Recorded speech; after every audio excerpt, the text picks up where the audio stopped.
Nous allons donc écouter la parole et l'enseignement. Nous sommes à l'enseignement numéro 23 pour aujourd'hui, concernant le sujet qui parle de celui qui ose dire qu'il est Dieu. Il a remplacé le bouc, le bélier et le taureau, qui étaient destinés pour l'expiation des péchés des enfants d'Israël, selon Lévitique 16. Dans Lévitique 16, nous voyons donc les béliers, les boucs et les taureaux pour l'expiation des péchés des enfants d'Israël, une fois chaque année. Et c'est ce schéma que nous allons vous enseigner en ce moment. En fait, j'ai déjà donné cet enseignement, mais je le rappelle aujourd'hui. Cette situation contredit directement la parole du Père Yahva, le Dieu d'Abraham, selon Deutéronome 4.2. Ne rajoutez rien et ne retranchez rien aux paroles. C'est dans Deutéronome 4.2 et aussi dans Deutéronome chapitre 13, à partir du verset 1, ou Deutéronome 12, 32. Nous allons donc lire maintenant Deutéronome 12, 32, car nous avons déjà vu autrefois le Deutéronome 4.2. Donc dans Deutéronome 12, 32, vous observerez et vous mettrez en pratique toutes les choses que je vous ordonne. Vous n'y ajouterez rien et vous n'en retrancherez rien. Voilà donc dans le Deutéronome 12, 32. Et dans Deutéronome 4.2, je vais répéter, Deutéronome 4.2, vous n'ajouterez rien à ce que je vous prescris et vous n'en retrancherez rien, mais vous observerez les commandements de Yahva, votre Dieu, tels que je vous les prescris. Cette parole précise bien alors que il ne faut pas rajouter ni retrancher les paroles que je vous ai données. De quelles paroles parle-t-on? Nous allons lire Lévitique chapitre 16 pour voir quelles sont les lois d'expiation des péchés pour les enfants d'Israël. Les voilà. C'est dans Lévitique chapitre 16, verset 3 d'abord, pour commencer. Voilà donc ce qu'on ne doit pas changer, alors que nous avons tous su, nous avons tous vu qu'ils les ont remplacés par Jésus ou Jesus. Ce n'est pas une diffamation, nous le voyons tous. Alors que chacun réfléchisse, Lévitique chapitre 16, verset 3. Voici de quelle manière Aaron entrera dans le sanctuaire.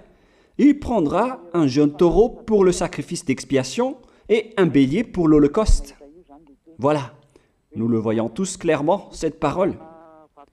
Il existe donc le fait d'apporter un jeune taureau pour le sacrifice d'expiation, ainsi qu'un bélier pour l'holocauste. Verset 5. Il recevra de l'assemblée des enfants d'Israël 2 boucs pour le sacrifice d'expiation et un bélier pour l'holocauste. C'est-à-dire, en même temps, il y a un sacrifice de taureau, de bélier et de bouc. Lévitique chapitre 16, toujours, mais dans le verset 34. Ce sera pour vous une loi perpétuelle. Voilà. Il se fera une fois chaque année l'expiation pour les enfants d'Israël à cause de leurs péchés. Nous sommes déjà au verset 34 pour information. Verset 34. Voilà.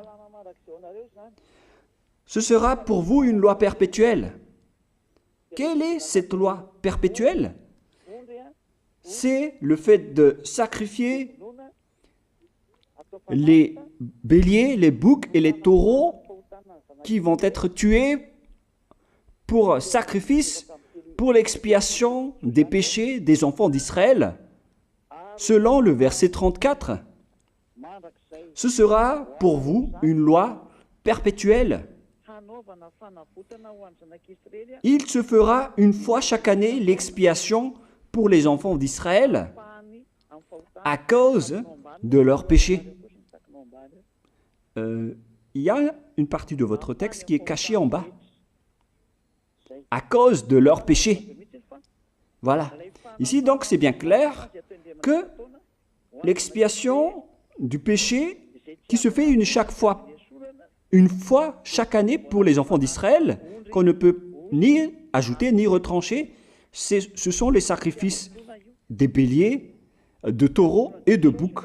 On ne peut pas changer cela. On ne peut pas les remplacer en Jésus ou en Jesus. C'est une loi perpétuelle.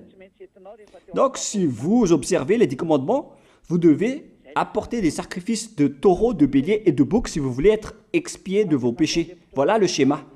Alors que, en réalité, la situation pour les religieux étranges, on ne voit pas ce qu'il veut en venir, mais ils ont osé intégrer Jésus ou Jesus pour remplacer le bélier, le taureau ou le bouc.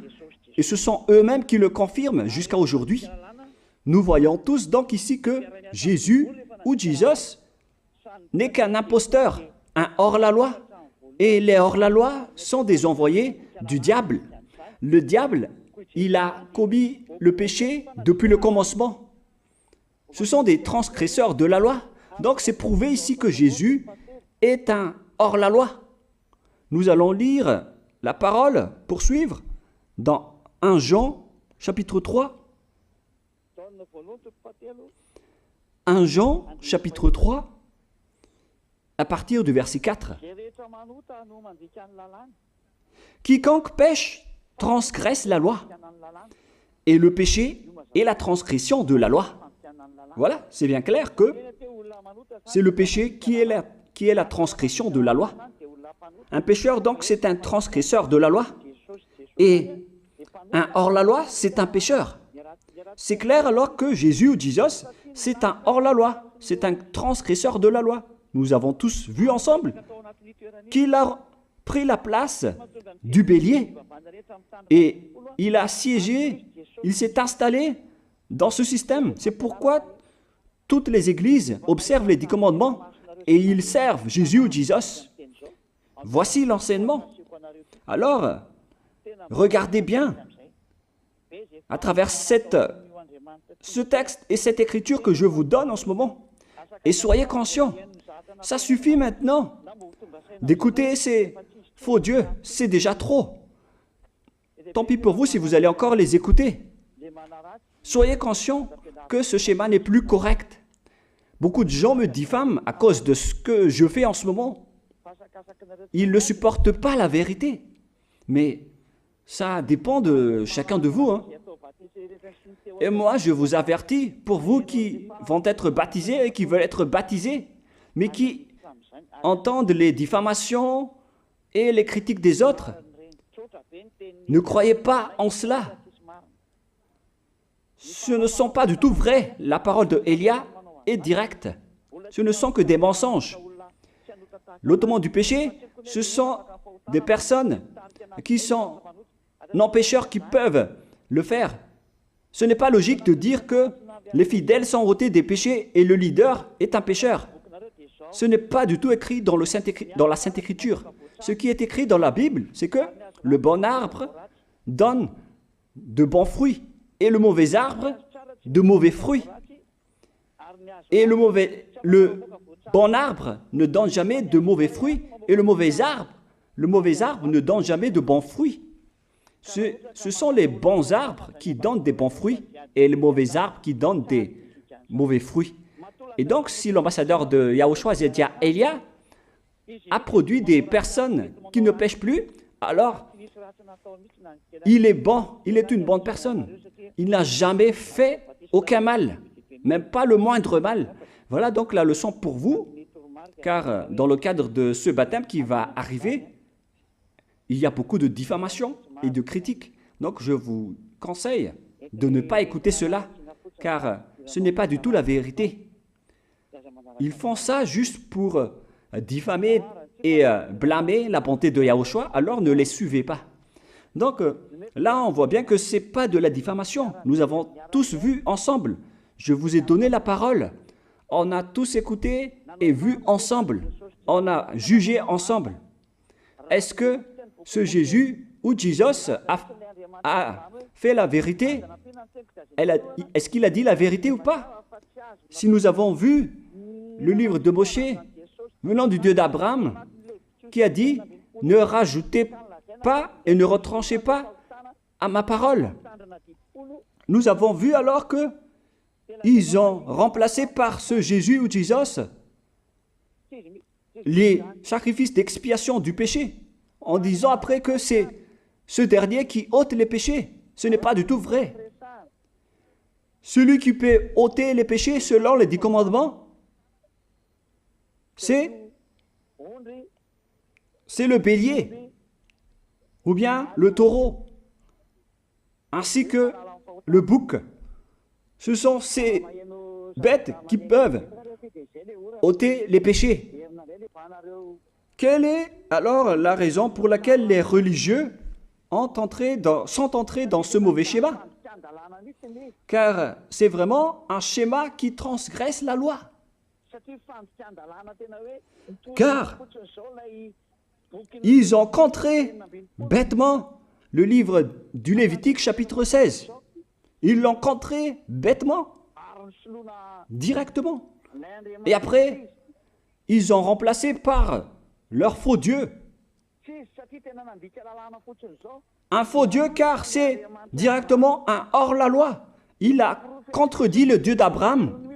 Nous voyons la preuve ici qu'il a contredit vraiment le Dieu d'Abraham, qu'on appelle par le nom de Yahava et Yahushua son fils.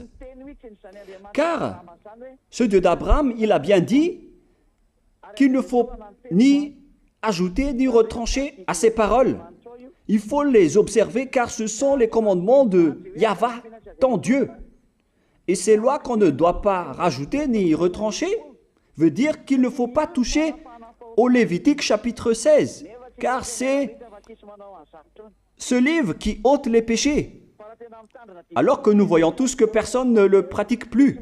Si les 10 commandements, si les prêtres et les pasteurs pratiquent bien les 10 commandements, alors ils doivent faire le sacrifice de bélier et de taureau et de bouc pour l'expiation de leurs péchés. Alors que nous voyons tous que personne ne le fait plus.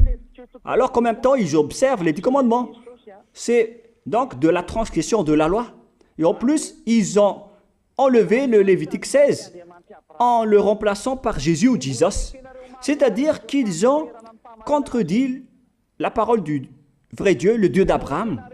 Et est-ce que vous allez encore oser contredire cette vérité? Est-ce que vous allez encore dire que vous êtes dans la vérité, que vous êtes dans la justice? Mais qu'est-ce que vous cherchez? Vous cherchez à prier et à servir le Dieu d'Abraham. Si vous voulez servir le Dieu d'Abraham, vous n'allez pas enlever le Lévitique 16, vous allez restaurer le Lévitique 16. Mais est-ce que vous allez encore oser le faire? Est-ce que vous pouvez encore le faire? La réponse, non. Vous ne pouvez plus le faire. Alors que il s'agit de l'expiation de vos péchés. Et dans ce cas-là, c'est obligatoire de le faire. J'ai expliqué l'essentiel jusque-là, et après je vais vous donner la raison pour laquelle ils ont fait cette grande folie en intégrant dans le Lévitique 16, à la place du Lévitique 16, leur faux Dieu. C'est vraiment de la transgression de la loi. Vous n'avez pas servi le Dieu d'Abraham. Il n'aurait pas dû faire ça jusqu'à la fin, car il a dit qu'il ne faut pas ajouter ni retrancher à ses paroles, alors que vous avez osé le contredire et les changer. Nous allons donc voir maintenant dans Psaume chapitre 40, quelle est la raison pour laquelle les prêtres et les religieux ont arrêté le Lévitique 16 en le remplaçant par Jésus ou Jesus pour remplacer les boucs, le bélier et les taureaux. Et je vais vous expliquer la raison. Et eux, ils ne peuvent pas le nier car ils l'ont fait. Et si, par exemple, ils ne connaissent pas, alors il ne faut plus faire du n'importe quoi. Il faut que vous soyez enseigné par Élia, si vous voulez encore sauver votre esprit. Mais si vous ne voulez pas, alors tant pis pour vous et assumez les conséquences. Psaume chapitre 40, versets 6 à 8. Psaume 40, versets 6 à 8. Voilà donc le dégât qu'ils ont subi. Tu ne désires ni sacrifice ni offrande. Tu m'as ouvert les oreilles. Là, ils ont bien entendu et écouté que Dieu ne désire plus leur sacrifice et tout ce qui concerne ce sujet. Tu ne demandes ni holocauste, ni victime expiatoire. Ici donc, on est arrivé au stade où on n'a plus besoin des sacrifices. D'après ce schéma, alors, le Lévitique 16 a été supprimé. Et logiquement, puisque c'est une alliance qui a été détruite, alors on ne peut plus y entrer, car on ne peut pas ajouter ni retrancher aux paroles. Et donc, si on ne peut pas y entrer d'après la parole qui dit qu'on ne peut pas rajouter ni retrancher, si le Dieu d'Abraham a interdit le sacerdoce, alors logiquement, vous ne devez plus y entrer. Sinon, vous allez vous autoproclamer en tant que pécheur à jamais, alors que les pécheurs et les malfaiteurs n'iront jamais au ciel des cieux. C'est clair alors que c'est devenu un sens interdit, les 10 commandements et les lois de Moïse d'après ce schéma, car c'est la relation avec le Père Yahva qui a été détruite, qui a été supprimée, car il n'y a plus d'expiation de péché pour vous. Alors vous êtes fous si vous allez encore entrer dans ce schéma. C'est pourquoi on a besoin d'une nouvelle alliance, car l'alliance des 10 commandements et les lois de Moïse ne sont plus correctes. C'est devenu supprimé, car on ne peut plus faire le sacerdoce, mais les religieux ainsi que les faux dieux, ils ne se sont pas... ils ont facilité les choses en intégrant leur faux dieu à la place du bélier, du bouc et du taureau. Et voilà, c'est bien clair. Et d'après eux-mêmes, ils ont dit que l'intégration de Jésus ou de Jesus, c'est d'après ce livre des psaumes. Vous voyez que ici, je n'ai pas dit du n'importe quoi, c'est la vérité que j'ai dit. Je n'ai pas incriminé qui que ce soit. C'est vraiment la réalité et la vérité. Alors, ici, on prouve bien que ça a été supprimé, ce n'est plus autorisé. Et c'est encore confirmé dans Ésaïe 66.3 que celui qui fait des sacrifices, c'est comme celui qui fait de l'idolâtrie. Celui qui immole un bœuf est comme celui qui tuerait un homme. Celui qui sacrifie un agneau est comme celui qui romperait la nuque à un chien. C'est vraiment toute une histoire si vous allez faire cela. Celui qui présente une offrande est comme celui qui répandrait le sang d'un porc. Alors qu'à l'époque des 10 commandements, c'était carrément interdit. Celui qui brûle de l'encens est comme celui qui adorait des idoles. Ici donc, toutes les sortes de sacrifices ont été bloqués. C'est devenu interdit. C'est pourquoi le faux Dieu est entré dans Lévitique chapitre 16. Alors qu'ils n'ont pas du tout vu de leurs yeux qu'on ne peut pas ajouter ni retrancher aux paroles. Ils n'ont jamais vu et connu ces paroles. Il a fallu attendre l'arrivée de Élia pour vous montrer toute la vérité, pour vous montrer toutes les vraies paroles. Alors, il faut suivre Élia. Suivez Élia. Et c'est ce terme qui dit de suivre Élia que les gens ne supportent pas du tout. Mais qu'est-ce que je vais dire d'autre? Je vais vous dire de suivre qui? Alors que vous êtes tous pécheurs. Est-ce que vous allez suivre les pécheurs pour aller en enfer? Vaut mieux suivre Élia, car ceux qui l'ont suivi ne pêchent plus. C'est quoi le problème? Si c'est de la jalousie, alors vous n'êtes pas du tout sage. Mais si vous êtes sage, vous devrez être content en m'écoutant. Si vous cherchez ce Dieu d'Abraham, vous devez être très content en dansant à la maison en disant « Merci Élia, voilà ce que j'attendais ». Au lieu de dire des colères et de la haine, moi je vous donne de la parole de l'amour pour vous sauver. Alors sachez bien écouter. Et après, ils l'ont continué dans 40, verset 7 maintenant. Alors je dis, voici je viens avec le rouleau du livre écrit pour moi. Verset 8, je veux faire ta volonté, mon Dieu, et ta loi est au fond de mon cœur. Et eux, ils ont pris cette parole en disant que nous avons vu ce terme de rouleau du livre.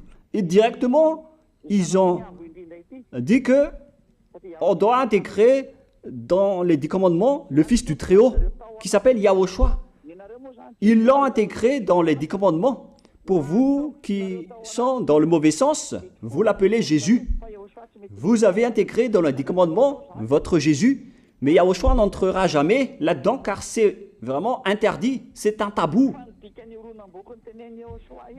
Le sens du rouleau du livre que Yahushua a parlé ici, c'est qu'on parle de son histoire dans le Sefer Torah juif. C'est-à-dire que le Sefer Torah juif a parlé de lui. Nous allons lire la parole à ce sujet. En parlant du rouleau du livre, ce n'est pas qu'il est entré dans le Lévitique 16. Non, c'est un tabou, c'est interdit. Mais il a parlé de son histoire. En parlant du rouleau du livre, nous allons lire la parole concernée à ce sujet.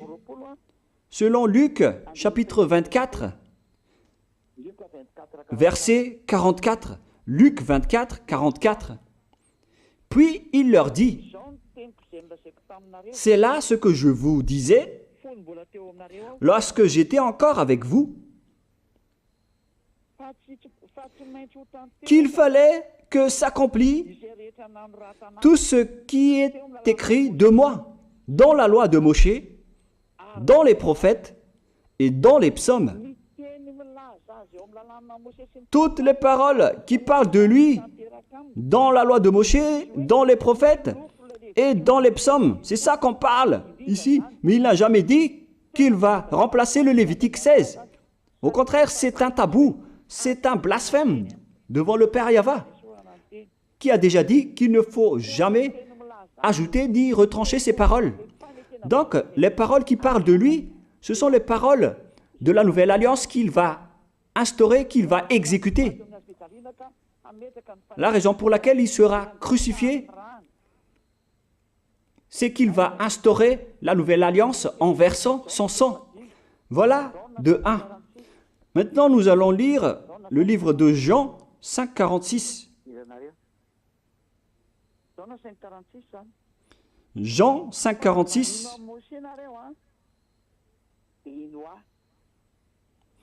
Alors, car si vous croyez en Moshe, vous me croiriez aussi, parce qu'il a écrit de moi. Il a écrit à propos de Yahushua.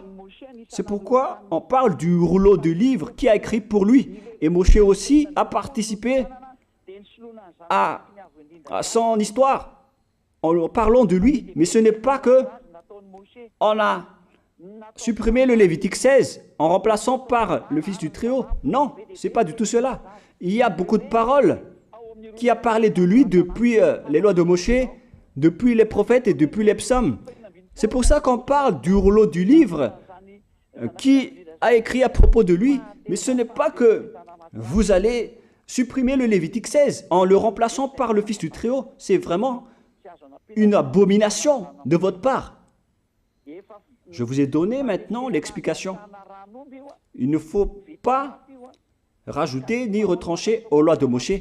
C'est une alliance en bonne forme qu'on ne peut pas toucher ni enlever. C'est dans Galates 3,15. Galates 3,15. Une disposition en bonne forme ne doit pas être changée ou transformée. Les lois de Moshe, c'est une alliance en bonne forme qu'on a versé le sang de Zébu en plus. Donc on ne peut ni retrancher ni rajouter. Le pire alors, c'est que vous qui êtes les fidèles de Jésus, vous l'avez intégré dans les lois de Moshe en remplaçant le Lévitique 16. On parle de votre Jésus ou Jesus. Je vous pose la question, est-ce que vous oserez dire que vous n'êtes pas pécheur à ce sujet? Car c'est vraiment de la transgression de la loi de la part de votre faux Dieu. Donc s'il est pécheur, alors logiquement vous êtes aussi pécheur. Et vous-même, vous avez dit que vous êtes pécheur. Voilà ce que vous avez fait. Et vous n'allez jamais être épargné. C'est pourquoi je vous appelle tous maintenant. Soyez baptisés et sauvez votre chemin, c'est-à-dire votre esprit. Sauvez votre esprit car il ira en enfer si vous ne le sauvez pas. Pour vous qui serez baptisés bientôt, l'explication est claire. Alors prenez une décision maintenant. N'écoutez jamais les diffamations qui sont faites par les diables. Ce sont eux qui vous empêchent d'aller vers la vérité. Ne soyez plus des poubelles dans votre conscience. N'acceptez plus cela. Il faut écouter l'envoyé du ciel des cieux, c'est-à-dire moi. Voilà l'explication. Vous avez fait du n'importe quoi avec votre faux Dieu. C'est votre faux Dieu qui a péché au commencement. Et logiquement, donc, vous avez tous aussi transgressé la loi avec lui. Et maintenant, vous êtes tous dans le péché. Et vous vous abritez dans la parole qui dit Dieu n'est pas venu pour appeler les justes, mais les pécheurs, pour se repentir. Le problème, c'est que c'est votre Dieu qui est vraiment un pécheur. Voilà le schéma qui prouve qu'il est pécheur. Donc, je vous souhaite à tous d'être bénis par Yahushua. Prions ensemble. Merci infiniment, Père Yahva, pour cette parole. Une parole qui conscientise les gens pour se retourner vers toi et pour faire rester fermes tous les enfants du Très-Haut, les personnes que tu as déjà choisies, pour qu'ils restent bien fermes dans le service, et pour ceux qui sont encore à l'extérieur, qu'ils courent vers Elia, car Elia et toi, Yahushua, vous êtes uniques. Merci infiniment, Père Yahva. Merci infiniment, Yahushua. Sauve les gens pour qu'ils soient intégrés au ciel des cieux, pour que les gens écoutent la parole, Père Yahva, Yahushua, toutes les paroles que j'ai montrées. Confirme toutes mes paroles, Yahushua et Père Yahva, pour la gloire de vos noms si saints. Merci pour ta bonté et pour ta grâce. Au nom de toi, Yahushua, je fais toutes ces prières. Alléluia, Amen. Donc, je vous souhaite à tous d'être bénis par Yahushua et à demain. Au revoir.